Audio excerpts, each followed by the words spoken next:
Happy St. Patrick's Day, March 17th, Monday. Today, the Talk Shop with your City of Laramie City Council preview. Brett Glass, good morning. Good morning. This is your City Council update for the week of Monday, March 17th, St. Patrick's Day 2025. And, City Council has some interesting things on the agenda that the public should know about. So I'm going to go through the agenda and talk about what the City Council has on its plate for this week. After the call to order, the Pledge of Allegiance, and the public comment on non-agenda items, which is always available. You can always speak to council at the beginning of their meetings. They have a number of proclamations, presentations, and public hearings. And they actually have several public hearings. Now, very often the public doesn't speak up at these, and it's important for those of us who have opinions about things to get up there and speak, so I hope that won't happen this time. The first public hearing that they're going to have on Tuesday the 17th is regarding the annexation of 16 acres of property that are in the middle of Laramie, the hill where the Bin Chang Mansion is, or was, in the middle of Laramie, sort of in the north central Laramie, and they're going to have a public hearing regarding the annexation. This one isn't controversial. It's been an island for a long time in the middle of Laramie that really should have been part of the city, but never was, and now it's going to be. There will be some discussion probably about whether the city should try to buy the property, which is now owned by an out-of-state holding company, but that really doesn't relate to whether or not it should be annexed. It should. The second public hearing has to do with zoning that property, and the city is proposing to zone it as R1, which is single-family residential. The public might want to comment that it should be zoned some other way, such as LR, low density residential. But no matter what happens, it really won't be single family, because the city has eliminated all of the single family requirements from its zoning ordinances, and anything that's, even if it says low density or single family, it's possible to have more than one family, more than one dwelling on the lot. So anyway, that's something that the public may want to comment about there. Moving on, there's a public hearing on original ordinance number 2102, which amends the Laramie Municipal Code, Title 15.22, which is our sign code, for the allowance of digital billboards within the city limits. Now, we talked about this a bit last week. What it will do is allow the Lamar Company, which owns all of the billboards that you can rent in Laramie, to put up digital billboards instead of just the plain paper ones that you normally see. And the thing about a digital billboard, which makes it superior to an ordinary billboard, is it can have messages from more than one renter at the same time. It can have up to 8. And so it's possible for them to lower the rent per business and give more small and local businesses an opportunity to display their message on the board. Now, this is a good thing because, small businesses have limited budgets, and in a town like Laramie, everybody knows where Walmart is. Everybody knows about Amazon.com. Everyone knows about things that are online. But many people who move to Laramie in our sort of transient community don't know about the local businesses. So the more opportunities we give those local businesses to get out and advertise is a good thing. The only problem with the ordinance as I see it is that it only allows modification of billboards. And what that means is that only the Lamar Company, which owns all of those billboards, is going to be able to do anything to create the digital billboards. They will still have a virtual monopoly. In my opinion, personally, as the owner of a small business, I'd like to see that monopoly broken. I would like to see more companies come in and be able to compete with this one owner of billboards. But at present, at least, the ordinance that's on the table doesn't allow that. It just allows this one company to do more with their billboards. So I think it's a start, but the public may want to comment on that, especially if you're involved in working for or owning a small business. You may want to comment that the council should allow new digital billboards to come up, as well as allowing the older ones to be converted to digital billboards. On that point, it is a first reading continuation, as that will go through 3 readings, that particular item, and yes. that will be a continuation of the work session, or actually the prior session where it was not completed, and last week was a work session. So yes, that's correct. There's lots of opportunity for the public to comment, and personally, I intend to comment, and I hope that other members of the public will too. Okay, moving on. There's a public hearing regarding a final plat for Spring Creek Village, and this is fairly routine. It's there's personally, I don't see anything particularly controversial about the plat, so that one, there may not be any comment on that one. And then there's a public hearing for submittal of an application to the Wyoming Business Council for a Business Ready Community Grant. And that's basically getting money from the state, and this is to expand the Cirrus Sky Technology Park, which is up on the ridge north of Laramie. And, well, when the Cirrus Sky Park, as they call it, was first created, I actually thought that wasn't a good use of such a scenic location. I thought that perhaps there should be residences up there, that there should be the high school up there. That's not what happened. They created a business park up there, and so far there has been only one tenant, which is Underwriters Laboratories. And they're good people. It's good to have that business in Laramie. I think we kept them in Laramie by offering them that nice property. But so far, they're the only business up there. And created a whole business park, and one business came. So now that the die is cast, I'm in favor of seeing that business park expanded. I think now that we've done it, we might as well get more businesses up there. So I guess it's probably a good thing to expand it, especially if we can get state money to do it rather than spending local taxpayer money. So anyway, moving on, they are doing a monthly staff recognition, which is just sort of an internal thing where they recognize a city employee for doing a good job. That's a good thing. And then they are done with the public hearings and announcements, and they're moving on to the consent agenda. And the consent agenda is a list of items that they don't really discuss. They just vote the whole list up or down, and it is almost always approved as is. And the consent agenda has a lot of minutes on it that they simply have to approve from various boards and commissions, as well as their own minutes. There is one item here where there is a second-hand dealer license for Sportsman's Warehouse. This is something that most people don't know about, but in the state of Wyoming, a state statute allows municipalities to license anyone who sells anything second-hand. And there's some question about whether this is constitutional because it burdens interstate commerce. If you're selling used items on eBay, do you need to get one of these licenses? Well, technically, the city requires that. And, of course, it's honored in the breach because no one from the city comes and knocks on your door when you're selling something used on eBay. But for the moment, at least, that law hasn't been challenged, and businesses that sell stuff secondhand have to get the license. And so there is a approval of a license here for that company to do that. And let's see. Also on the consent agenda is the final reading of the amendments to the Aquifer Protection Overlay Zone rules. And, well, the modifications here are not that controversial. They basically liberalize some of the requirements, and that's not a bad thing. They shift the requirements more toward big businesses and away from residences, so possibly they'll allow more residences to be built in that zone, and that's a good thing.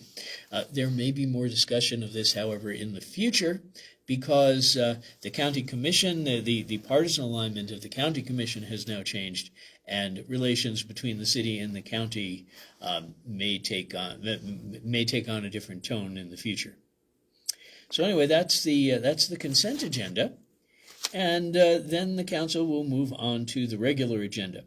And a lot of the items on the regular agenda correspond to the public hearings I talked about before. The billboard ordinance is the first one up. And they have not finished the first reading because they got into an involved discussion of that 2 weeks ago. And so they're going to continue the first reading and allow for the first public comments that are going to be allowed during their discussion. But again, you can comment during the hearing, so you could comment at either point during the meeting about this proposal. Next, there is a resolution supporting submission of an application to the Wyoming Department of Agriculture for a 2025 Emergency Insect Management Program grant. And basically, this is mosquito money. And that's a good thing because, last couple of summers we've had a lot of mosquitoes, so that's not a bad thing. There's a resolution transferring money to the fire department for fire protection. That's also not a bad thing. Well, we need to staff our fire department in case of emergencies. And then Resolution 2025-24 sets an open container area in the downtown district. And this, I wonder why this is coming back again. Is that the Hollyhock area? Or It's is it a broader area? It is a broader area. It includes all of downtown and even extends out to the fringes of downtown. And you may have seen the signs for this in past years. During COVID, there basically was an idea that maybe the bars would be helped if people were allowed to take drinks and consume them outdoors. And we weren't the only city in Wyoming that did this. Casper also did this, for example. And maybe this helped during COVID, but there's some question as to whether it does any good right now. The rules for the open container area include a rule that say that you have to get the drink at a licensed drinking establishment. You have to get it in a special container, and once you've got it, you're allowed to roam into certain areas of downtown with your drink, but not others. For example, the alleys are supposed to be off limits. This is routinely ignored. People see the signs and they think that they can bring their own drinks downtown and do. And so you have people running around with, bottles of liquor that they did not buy downtown. They do go into the alleys and make a ruckus, and there are a lot of fights down there. And, I've talked to residents who have had to call the police because of that. And it really doesn't help the bars anymore, because when a customer comes in and buys one of those drinks that are allowed to be taken off the premises, that's the last drink that customer is going to buy at that bar. And so it's basically saying goodbye. Sorry, I'm not going to patronize you further this evening. And so it's not clear that the bar owners in Casper were lukewarm about this idea. And as far as I can tell, the ones in Laramie are lukewarm about it too. The assistant city manager here in Laramie seems to be a fan of this and believe that it promotes business, but no one else seems to be much of a fan of it. So I'm wondering why it's coming back. And I think perhaps, as happened in Casper, the city council might want to vote this one down this year. It's going to depend on the public comment. And so I urge you, if you have an opinion one way or another, that you voice it to the city council when they're considering this resolution. Brett, is your thought on purchase of one beer in a bar, qualified bar, is that they'll buy the container and then they'll fill it with their own elsewhere, or and walk freely with that one container? Is that what you're seeing happening or predict happening? It is one thing that could happen. If you've got a bottle of liquor on you, you can certainly go ahead and pour it into that container and it'll look legal. But the police aren't even inspecting things that carefully. People are just considering this a license to go and drink out on the street and to drink in the alleys even where they really shouldn't be drinking, because they don't read the fine print on the signs. And so what you get is a lot, you get a lot more rowdiness downtown. You get a lot of residents who are being disturbed by the noise. You get a lot more vandalism and graffiti. And so it's not clear that this is a good idea. I mean, some people are very responsible drinkers, but others need a little bit of adult supervision and really should be drinking in the bar where the bartender could be keeping an eye on them a little bit.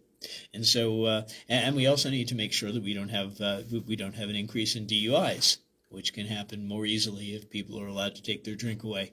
So, in my opinion, they shouldn't renew this year, but I realize other people may have different opinions on this. Again, I think the public comment is We'll going to wanna weigh decide in. what happens with this Okay. one.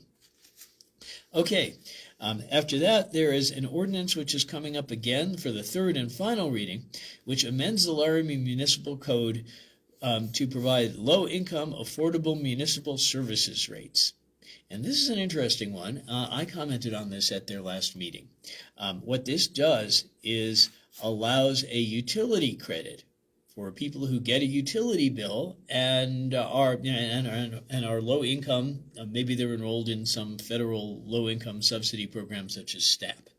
And well, it seems like a good idea on the surface, but in fact, it doesn't reach the most economically disadvantaged people in the community. The credits go to someone who is a homeowner who may be on some federal assistance program, but they don't go to renters. Now, the statistics show that more than half of Laramie residents are renters, and certainly the ones who are most economically disadvantaged are. And so you'd think the council would be targeting those most economically disadvantaged people.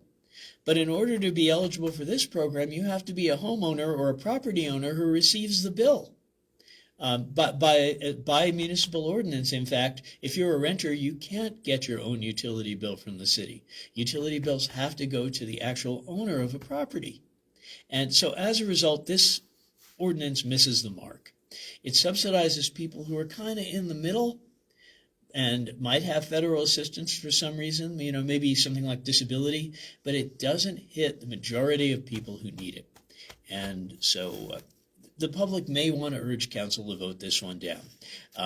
It might be a good idea to target a credit or a refund toward people who are legitimately economically disadvantaged, who are renters.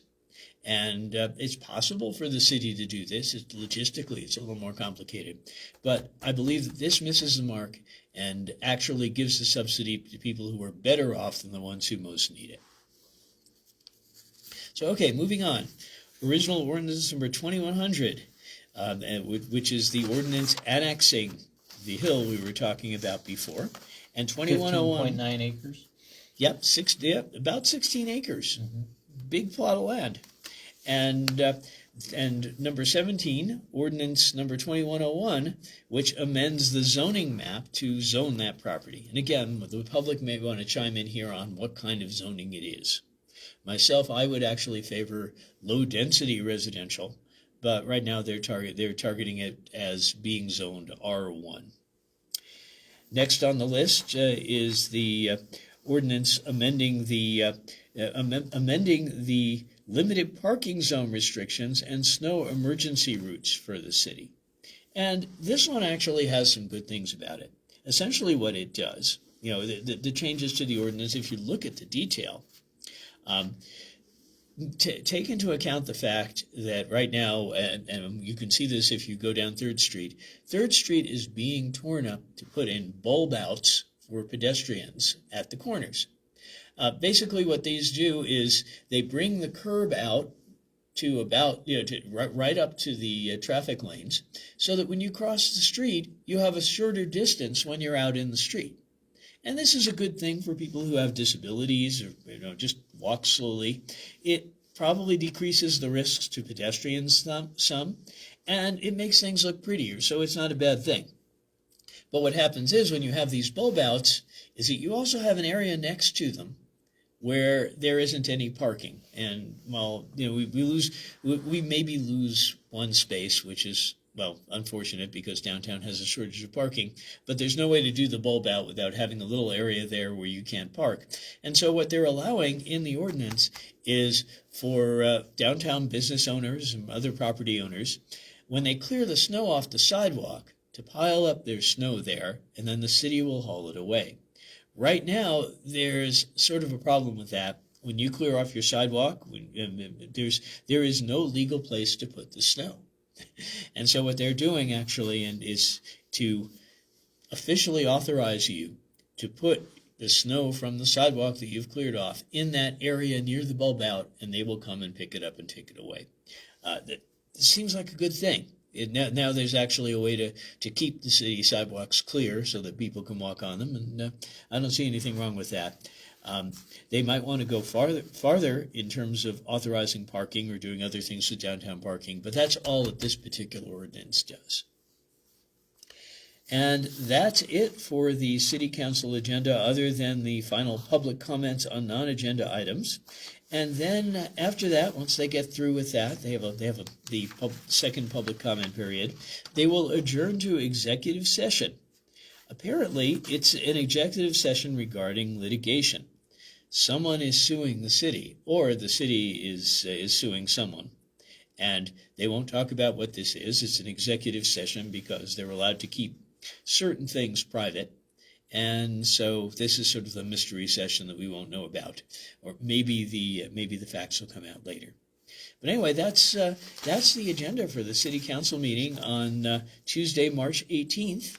And well, again, the public is always invited to come and comment, and they should.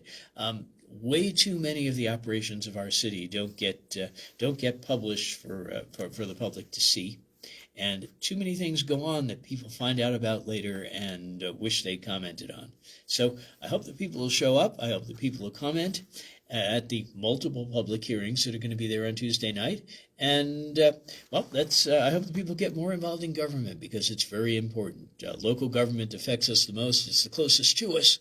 And so it's the most important area of government and the one that we can have the most influence on right now. I want to thank Brett Glass with this City Council preview.